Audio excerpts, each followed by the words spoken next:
예수라는 이름의 의사라는 제목으로 함께 은혜를 나누려고 합니다.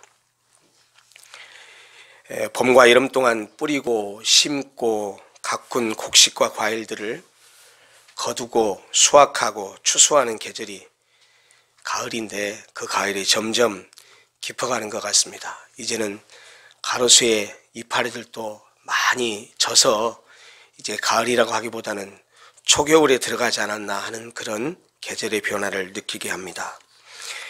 깊어가는 이 가을에 햇빛과 비를 주셔서 땀 흘려 일한 농부들에게 오곡백과를 추수하게 하신 것처럼 지난 한 해 동안 우리의 삶 가운데 함께 하셔서 은혜를 베푸신 하나님께 감사를 드리는 추수감사절을 맞아서 우리 로고스 교회에 초대를 받아서 오신 분들을 진심으로 환영하고 감사드립니다.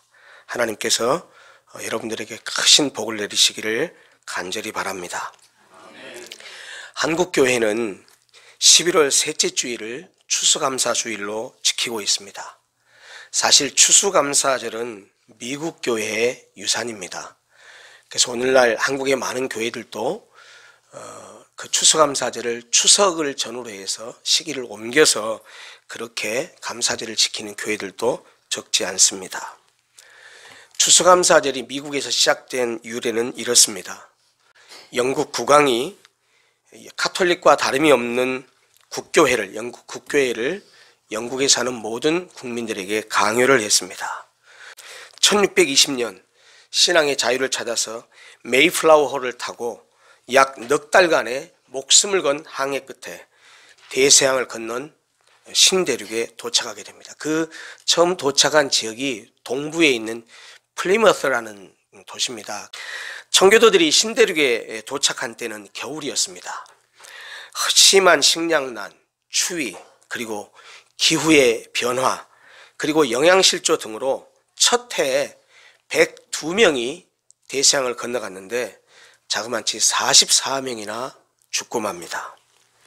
그들이 거기 가서 토양에다가 밭을 일구기 위해서 가져간 씨앗들도 그 토양과 맞지가 않아서 농사를 짓는 것도 무진장 애를 먹습니다. 다행히 그 이듬해에 인디언들의 도움으로 추수를 할 수 있게 되었습니다. 수확물은 보잘것이 없었지만 그래도 추수를 할 수 있게 하신 하나님께 감사를 드리는 예배를 드렸습니다. 이때 청교도들은 자기들을 도와준 그 토착 인디언들을 초대해서 그들에게도 감사하면서 함께 기쁨의 축제를 벌였습니다. 이것이 바로 추수감사절이 시작된 유래입니다. 첫 번 추수감사절에 청교도들이 이웃을 초대해서 하나님께 감사를 드렸던 것처럼 오늘 우리 로고스 교회에도 사랑하는 분들을 초대해서 이렇게 함께 잔치를 즐기게 되었습니다. 사실 추수감사절은 아까도 말씀드렸다시피 우리나라의 추석과 유사한 성격을 가진 그런 축제일이다라고 말할 수 있습니다. 사실 우리 조상들도 기독교가 들어오기 전에 오래전부터 삼국시대 이전의 고대 국가들에도 보면 가을의 수확기를 맞아서 그 해의 추수에 대해서 하늘에 감사를 드렸습니다. 여러분 중고등학교 때 국사 시간에 배웠던 기억이 날 겁니다. 고구려에서는 동맹, 부여에서는 영고, 동예에서는 무천이라는 이름으로 하늘에 제사를 드리는 소위 제천 행사가 있었는데 그것도 오늘날의 추수감사절과 유사한 성격을 가진 것이다 라고 볼 수 있습니다. 또한 우리나라가 지금도 지키고 있는 민족의 대명절인 추석도 하늘과 조상에 감사하는 우리나라의 전통이라고 말할 수 있습니다. 지금은 우리가 사는 사회가 농경문화가 아니죠. 이제는 산업화가 되어서 산업사회에서 살고 있지만 구원해 주신 하나님의 사랑과 은혜에 감사하고 또 지난 1년 동안에 직장생활을 하고 사업을 하고 장사를 하고 우리의 모든 삶의 정황 가운데서 우리의 삶을 인도하시고 우리를 지키시고 사랑하시고 돌보아 주신 그 하나님의 은혜를 기억하고 감사의 예배를 드리는 것은 매우 아름다운 일이라고 생각합니다. 더구나 우리가 사랑하는 분들을 이렇게 초대해서 함께 감사의 예배를 드리게 돼서 기쁨과 감사가 더욱 넘치는 듯 합니다. 오늘 우리 교회에 오시기는 했지만 교회가 낯선 분들 혹은 기독교라는 것이 낯선 분들은 교회 오니까 막 노래도 하고 이렇게 막 기도도 하고 그러는데 도대체 저 사람들이 왜 저럴까? 또 이렇게 앞에 플래카드를 크게 붙여놓고 앞에는 이렇게 추수한 농작물들을, 지금 농경문화도 아닌데 이렇게 해놓고 이렇게 하는 이유가 뭘까? 도대체 이 사람들은 뭘 감사하고 왜 감사하고 누구에게 감사하는지 아마 궁금해 하실 수도 있을 것 같습니다. 그래서 오늘 바로 저는 그와 관련된 말씀을 좀 전하려고 합니다. 특별히 오늘은 기독교가 믿는 가장 기본적이고 가장 핵심적인 진리가 무엇인지 하는 것들을 소개하려고 합니다. 이것은 오늘 아마 초대받아서 오신 분들에게도 해당되지만 교회를 오래 다니신 분들도 우리가 복음의 기본과 복음의 가장 핵심적인 진리를 잊고 살기도 하기 때문에 1년에 한두 번 정도는 이런 설교를 하는 것도 나쁘지 않겠다는 생각이 들어서 오늘 예수라는 이름의 의사, 복음의 핵심은 예수 그리스도이기 때문에 그 예수님에 대한 이야기를 좀 하려고 합니다. 궁극적으로 우리가 감사하고 축하하고 이렇게 기뻐하는 것은 예수님 때문이고, 예수님이 우리를 사랑하시고 구원해 주셨기 때문이고, 그 하나님께서, 예수님께서 우리의 삶을 지키시고 보호하시고 여기까지 인도해 주셨기 때문에 감사하는 것 아니겠습니까? 그래서 오늘 예수님 이야기를 좀 하려고 합니다. 제가 이름을 정확하게 기억하지는 못하지만 어떤 사회학자가 현대사회의 특징을 3개의 영어의 머리 글자 S로 표현한 적이 있습니다. 스크린, 스포츠, 섹스, 그 3가지로 현대사회의 특징을 규정했습니다. 굳이 설명을 안 해도 될 것입니다. 참으로 현대인들은 눈으로 보는 스크린 매체의 홍수 속에 살고 있고 각종 스포츠에 묻혀 살고 있으며 성이 가장 확실한 상품이 되어버린 그런 사회 속에서 우리가 살고 있는 것이 맞는 것 같습니다. 근데 저는 개인적으로 S로 대표되는 현대사회의 특징을 한 가지 더 추가한다고 한다면 아마 스피드를 추가할 수 있다고 생각합니다. 현대가 얼마나 빠른 속도로 변하고 있는지 모르겠습니다. 교통도 빨라야 되고 정보 습득도 빨라야 됩니다. 핸드폰은 2년을 못 가서 바꿔야 되는 그런 교체 주기가 되고 말았습니다. 이 속도에 뒤지면 경쟁에서 낙오됩니다. 그런데 이런 스피디한 현대사회는 역설적으로 인간을 스피디하게 죽을 위협 속에 몰아넣는 것 같습니다. 빨리 가기 위해서 사용하는 교통수단이 인간을 저 세상으로 빨리 보낼 가능성을 높이고 말았습니다. 자동차, 기차, 비행기, 전철, 빠른 세상 속에서 사는 우리는 예전에 가마를 타고 다녔던 사람들, 아니 도보로 한양 천리길을 걸어서 갔던 그 시대의 사람들과 비교하면 교통사고로 인해서 그들보다 빨리 저 세상을 갈 가능성이 매우 높아졌다는 말입니다. 속도가 가져다준, 속도를 누리면서 사는 현대인들에게 속도가 가져다준 아마 형벌인지도 모르겠습니다. 그만큼 현대 인간은 천천히 살았던 옛날보다 훨씬 더 빠른 죽음에 노출되어 있는 것 같습니다.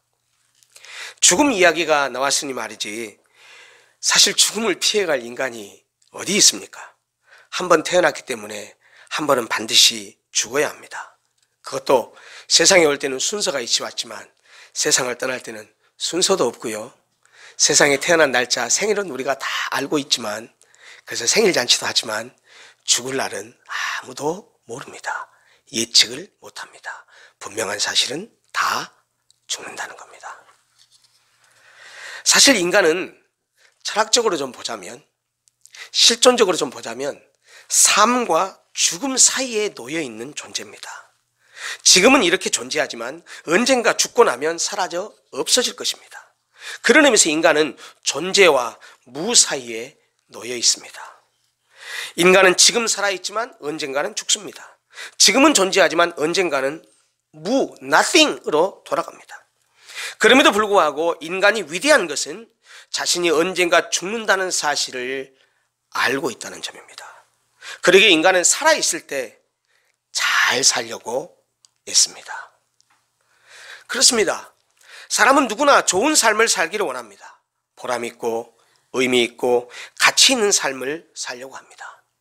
돈이나 명예도 중요하지만 돈보다는 마음이 부자인 삶, 명예보다는 소소하지만 행복한 삶을 살기를 원합니다. 여러분 혹시 요즘에 유행하고 있는 소확행이라는 단어를 아십니까? 소확행. 소확행이란 말은 일상에서 느낄 수 있는 작지만, 소자입니다. 작지만 확실하게, 확자입니다. 확실하게 실현 가능한 행복. 그래서 소확행이라고 말합니다.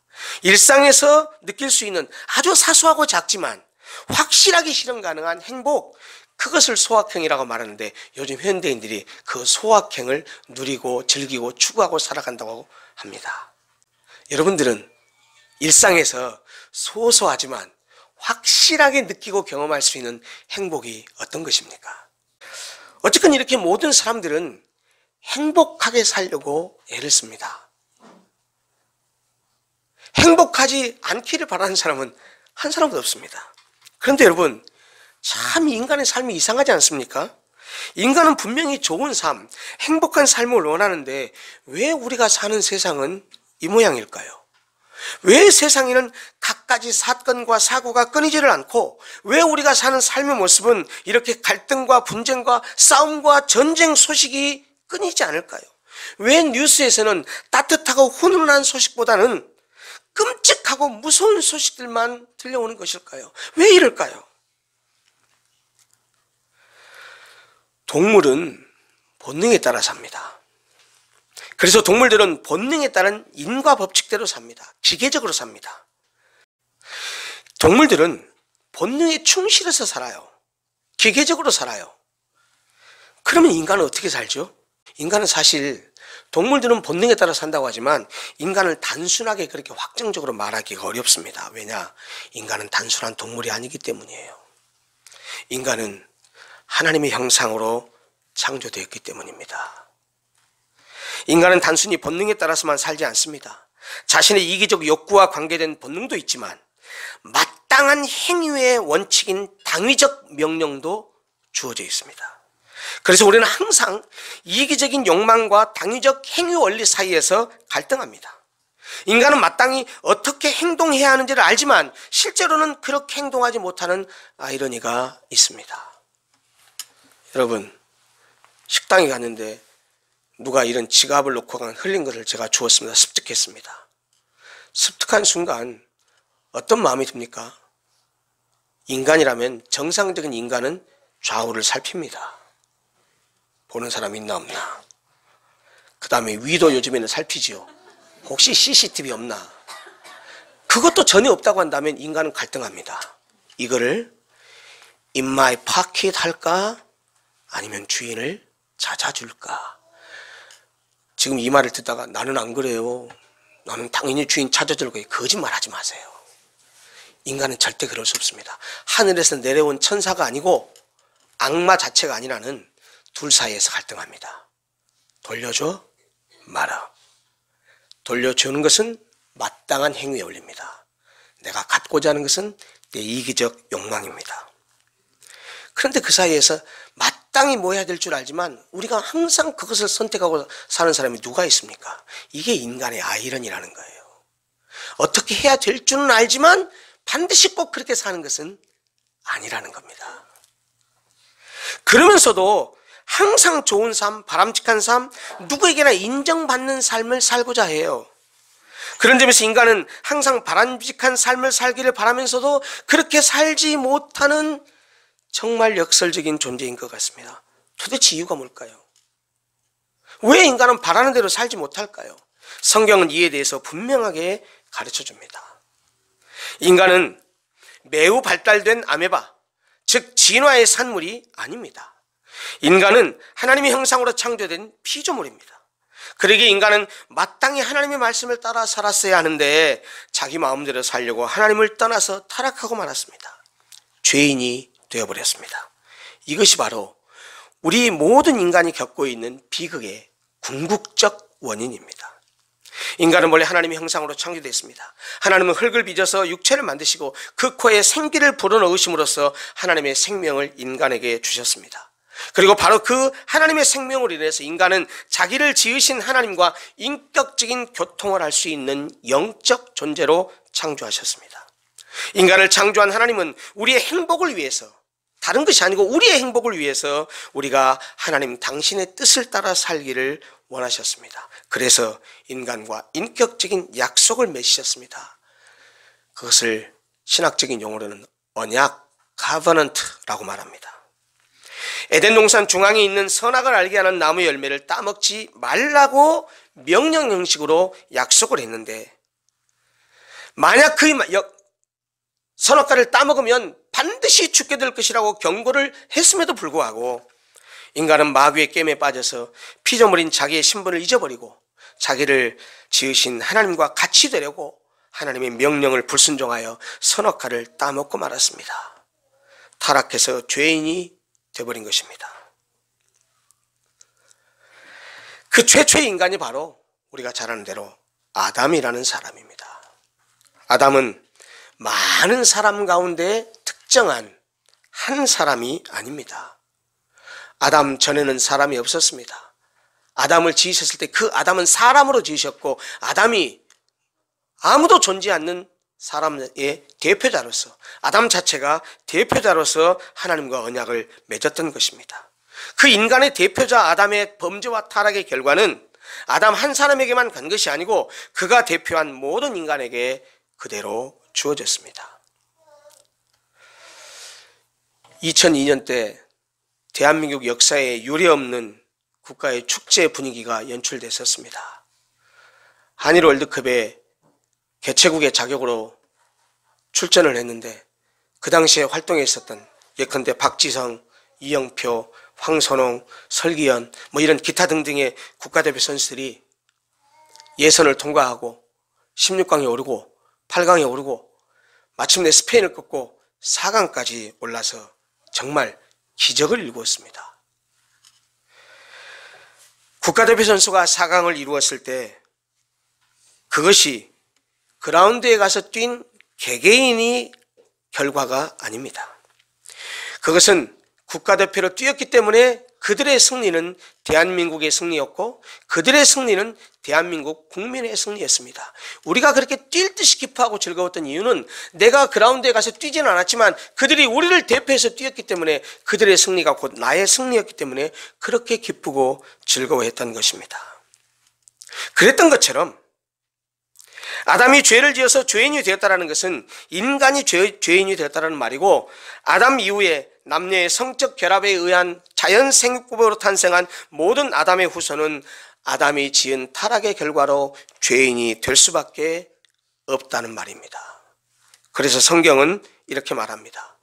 모든 사람이 죄를 범하였음에 하나님의 영광에 이르지 못하더니. 인간은 범죄에 타락함으로써 영혼이 죽고 말았습니다. 너 따먹으면 죽는다. 뭐가 죽는다는 얘기였을까요? 여러분, 인간을 지으신 창세기 기사를 보면 인간은 두 가지로 이루어져 있어요. 하나는 흙으로 만들어진 육체, 다른 하나는 하나님이 불어넣으신 하나님의 생명, 영혼. 그래서 인간은 육체와 영혼이 결합되어 있는 아주 신비한 존재입니다.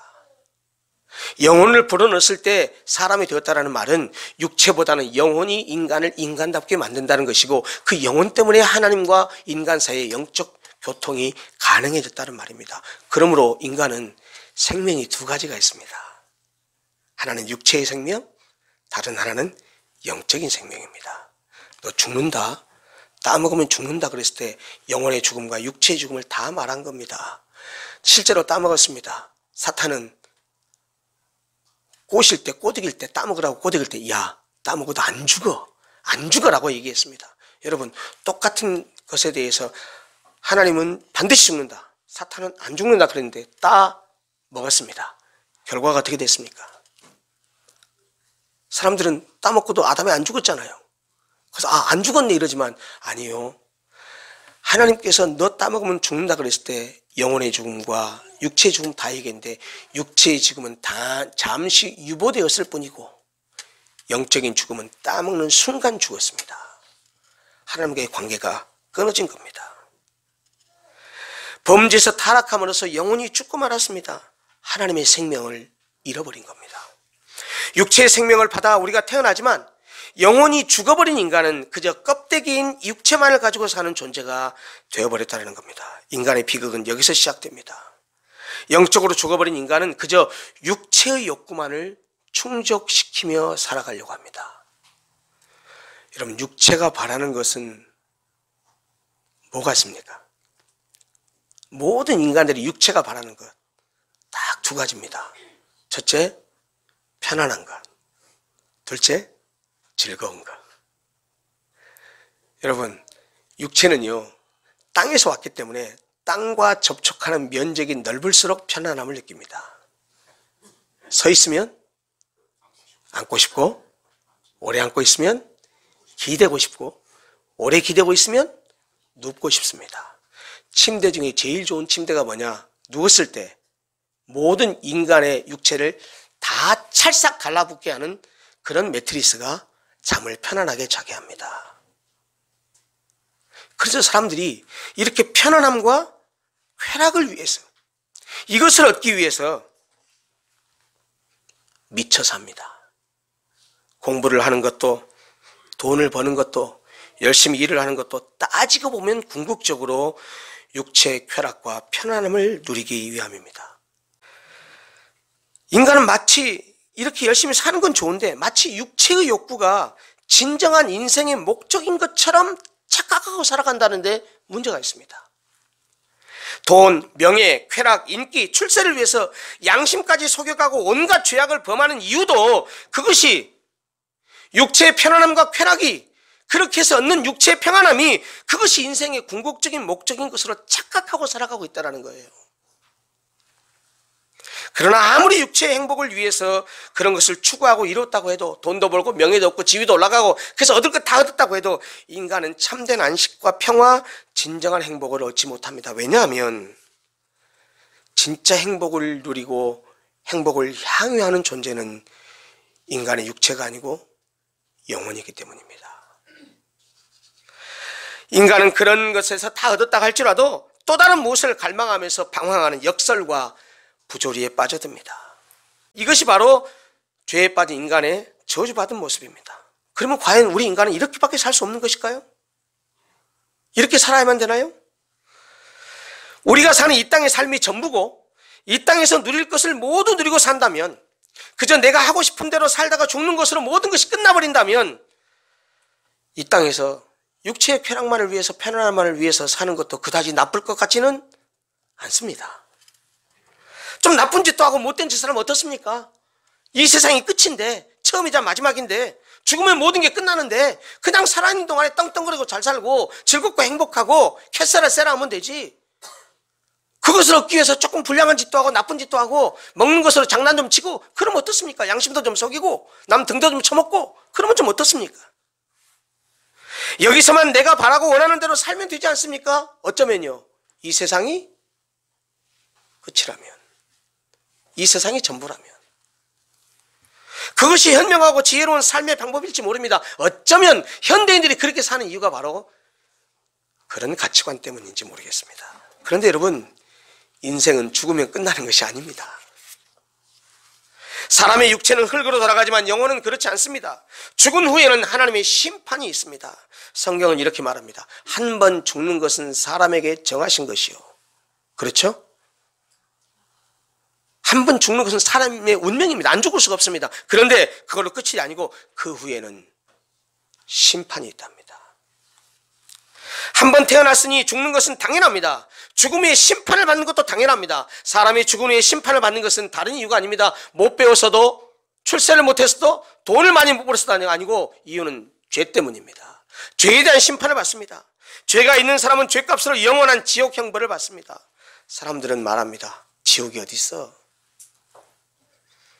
그러나 여러분, 한번 우리 생각해 볼까요? 세상에서도 죄를 지으면 재판을 받고 형량대로 죄값을 치릅니다.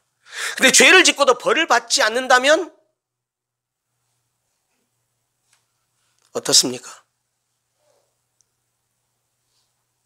우리가 유전무죄, 무전유죄의 사회적인 현상을 보면서 울분을 터뜨리는 이유가 뭐예요? 죄를 지은 놈은 지위가 높든 낮든 권력이 있든 없든 어떻게 해야 돼요? 벌을 받아야 마땅한 거지요. 그러면 그 잣대를 우리 스스로에게 재보십시오. 그 자체를 우리 스스로에게 재보십시오. 우리 인생은 어떻습니까? 인생의 죄값이 심판받지 아니한다면 누가 바르고 의롭고 옳게 살려고 하겠습니까? 남의 등이나 처먹고 사는 것이, 그런 사람이 떵떵거리고 사는 이 불합리한 세상이 죽음으로 모두 다 끝나버린다고 한다면 얼마나 불합리한 세상이냐는 것입니다. 불행하게도 우리 인간은 우리끼리 비교하면 누가 누구보다 착하고 누가 누구보다 선하고 누가 누구보다 못됐다고 말할 수 있습니다. 그러나 절대적인 하나님 앞에서, 의로우신 하나님 앞에, 선 자체이신 하나님 앞에 서게 되면 모두가 죄인으로 드러납니다. 그래서 하나님의 심판을 면할 수가 없는 것입니다. 이 영원한 지옥의 형벌을 면하려면 결국 그 죄의 문제를 해결해야 됩니다. 그러나 우리 모든 인간은 죄인이기 때문에 죄를 해결할 능력이 없습니다. 공부를 많이 하면 죄가 없어집니까? 돈을 많이 벌면 죄가 없어집니까? 착한 일을 많이 하면 죄가 없어집니까? 어떤 사람은 착하고 선한 일을 해서 죄를 없애버리고 하지만 저질러버린 죄가 어떻게 없어지겠습니까? 또 내가 착한 일만 해야지 결심한다고 해서 착한 일이 됩니까? 뭐 지금까지 그러면 죄 짓고 산 그 이유가 죄 짓고 살아야지, 그래서 죄 짓고 살았습니까? 항상 선하게 살려고 하지만 안 되잖아요. 그게 우리 마음 뜻대로 안 되잖아요. 인간의 힘으로는 죄의 문제를 어떻게 할 수가 없습니다. 다른 것은 다 할 수 있을지 몰라도요, 그래요, 우주선이 지금 달나라까지 왔다 갔다 하는 세상입니다. 그렇지만 우리가 해결할 수 없는 문제는 뭐냐면 그 죄의 문제를 해결할 수가 없다는 거예요. 이것이 인간의 비참함입니다. 모든 종교는 인간의 비참함을 드러냅니다. 불교도 뭐라고 합니까? 인간이 비참하대. 왜요? 인간이 고통의 바닷 가운데 살고 있대요. 그 고통의 원인은 집착 때문이래요. 욕심 때문이래요. 그래서 불교에서는 마음을 비워라, 욕심을 버려라라는 얘기를 하는 겁니다.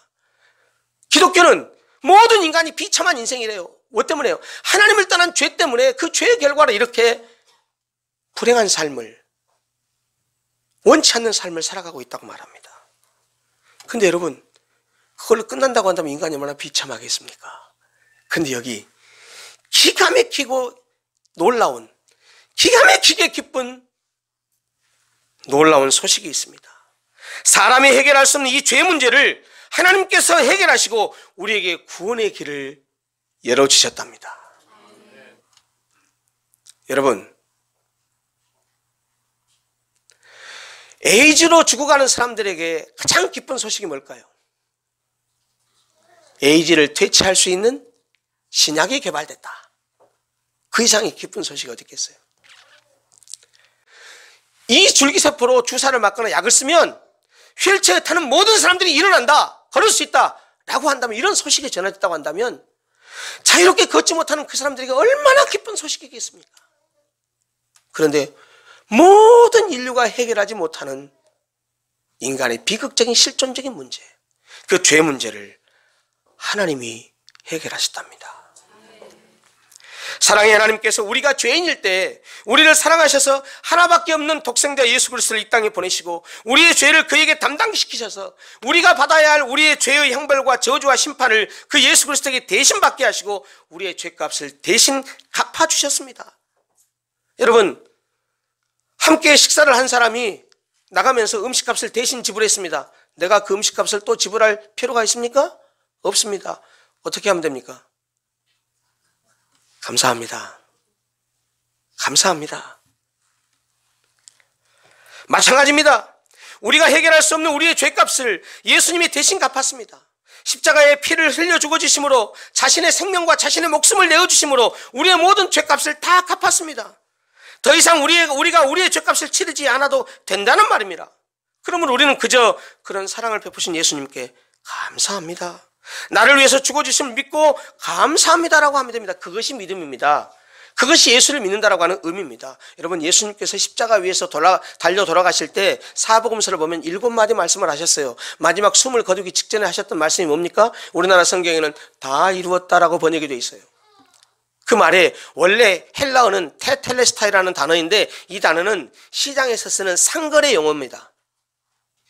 생선을 파는 사람이 내가 그 사람에게 가서 고등어를 삽니다. 생선 한 마리가 1,000원입니다. 10마리를 사면 내가 어떻게 해야 됩니까? 10마리에 해당한 값을 지불해야죠. 그런 뜻입니다. 값을 치르다, 빚을 갚다, 빚을 청산하다, 이런 뜻입니다.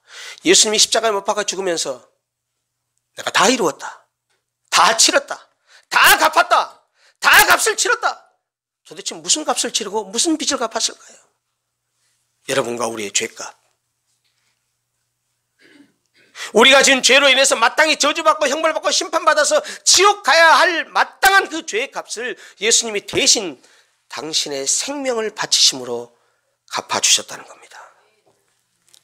그 예수님이 우리에게 말씀하십니다. 이 사실을 믿기만 해라, 받아들이기만 해라. 내가 너를 위해서 죽어진 것을 감사하고 감사합니다. 내 죄 때문에 내가 해결할 수 없는 것을 예수님이 나를 사랑하셔서 대신 죽어주시니 감사합니다 라고 받아들이기만 하라는 겁니다. 그러면 영생을, 구원을, 천국을 주시겠답니다. 한번 예수님의 말씀을 직접 들어보십시오. 하나님이 세상을 이처럼 사랑하사 독생자를 주셨으니 이는 그를 믿는 자마다 멸망하지 않고 영생을 얻게 하려 하심이니라. 하나님이 그 아들을 세상에 보내신 것은 세상을 심판하려 하심이 아니요 저로 말미암아 세상이 구원을 받게 하려 하심이라. 저를 믿는 자는 심판을 받지 아니하는 것이요 믿지 아니하는 자는 하나님의 독생자 이름을 믿지 아니함으로 벌써 심판을 받은 것이니라. 예수를 믿어야 하는 이유가 바로 여기 있습니다. 우리가 죄인이기 때문입니다. 왜 기독교는 그렇게 독선적입니까? 왜 불교 믿어도 천국 못 간다고 합니까? 여러분, 부처님의 가르침을 살펴보십시오. 버릴 게 하나도 없습니다. 공자님의 가르침을 들어보십시오. 버릴 게 하나도 없습니다. 이 세상의 모든 종교들의 가르침은요, 우리가 이 땅에서 윤리적으로 도덕적으로 살아가는데 다 유익되는, 보탬이 되는 좋은 말씀들이에요. 물론 예수님 말씀도. 그런데 그 어떤 종교도 하나님이 인간을 위해서 대신 죽어주었다고 말하는 종교는 없습니다. 세상의 어떤 종교도 인간이 해결하지 못하는 이 죄의 문제를 해결했다고 말하는 종교는 없습니다. 다 착하게 살라고 하죠. 예, 좋은 말입니다. 그렇게 살아야죠. 그렇다고 해서 죄의 문제는 해결되지 않습니다. 그런데 우리가 해결할 수 없는 죄를 예수께서 이 땅에 오셔서 십자가에 못 박혀 죽어주심으로 죄를 해결해 주셨습니다. 오늘 우리가 읽었던 본문의 내용이 무엇입니까? 사복음서를 보면 예수님 당시에 당대의 사람들이 저놈은 나쁜 놈이야, 저놈은 아주 인간 쓰레기야 라고 말하는 죄인의 대명사가 둘이 있습니다. 하나가 세리, 다른 하나가 장녀입니다. 마태에게 나를 따르라, 그러니까 다 팽개치고 주님을 따랐습니다. 그러고서 세리 마태의 집에 가서 식사를 하는데, 식사를 같이 한다는 말은요, 하나가 됐다는 얘기입니다. 친구가 됐다는 얘기입니다. 오늘 우리가 예배 끝나고 나서 친교실 가서 같은 테이블에서 식사를 같이 할 텐데 우리가 한 공동체입니다. 당신을 사랑합니다. 그런 표현이거든요. 뒤에서 바리새인들이 수근수근합니다. 야, 너 왜 네 선생은, 저 예수라는 저 존재는 왜 저렇게 못된 인간들을, 쓰레기들, 죄인들하고 같이 밥을 먹냐? 의롭고 거룩한 사람하고 밥을 같이 먹어야지. 수근수근 거리는 얘기를 예수님이 들으셨습니다. 그리고서 이렇게 말씀하십니다. 건강한 사람한테는 의사가 필요 없다. 의사는 병든 자에게 필요한 것이다. 내가 이 세상에 왜 온 줄 아니? 나는 의로운 사람을 부르러 온 것이 아니다. 죄인을 부르러 왔다. 죄인을 구원하러 왔다. 예수님은 이 땅에 오실 때 죽으러 오셨습니다. 천지를 말씀으로 창조하신 그 하나님이 우리를 사랑해서 우리가 지옥 가는 것이 너무 안타까워서 우리를 살리기 위해서, 우리에게 영원한 생명을 주시기 위해서, 죽기 위해서 사람이 되어서 이 땅에 오셨습니다.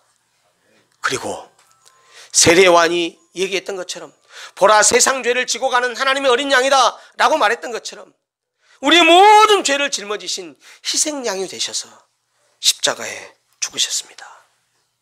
그 예수를 믿음으로 받아들이면 영생과 구원, 천국이 선물로 주어집니다.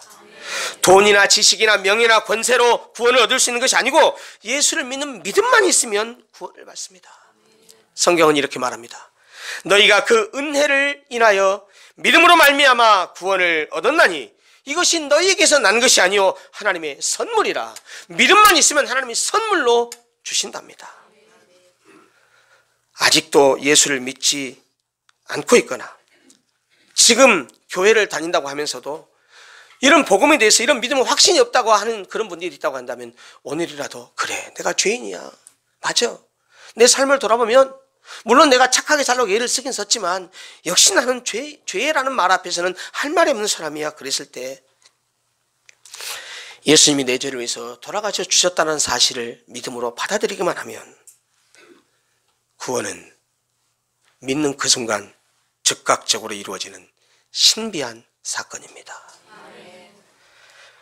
오늘 우리가 추수감사절 때 이렇게 하나님께 감사하는 이유는 우리를 그 죄 가운데서 건져주셔서 영원한 천국을 주셨기 때문에, 그뿐만 아니고 이 험한 세상에서 정말 눈뜨고 코백하는 세상에서 하나님이 늘 우리와 함께 하시고 지키시고 보호하시고 인도해 주셔서 물론 때로는 살아가면서 어려움도 겪고 고난도 겪지만 순간순간마다 우리와 함께 해주신 그 하나님께 감사해서 그분에게 감사합니다 라고 감사의 예배를 드리는 것이 오늘 추수감사절의 의미입니다.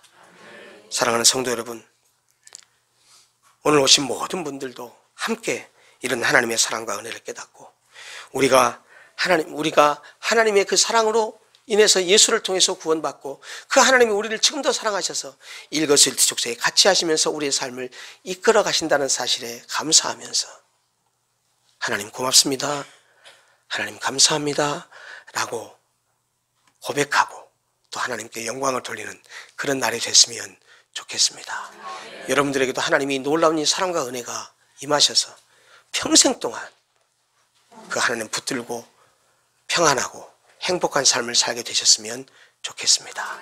기도하겠습니다.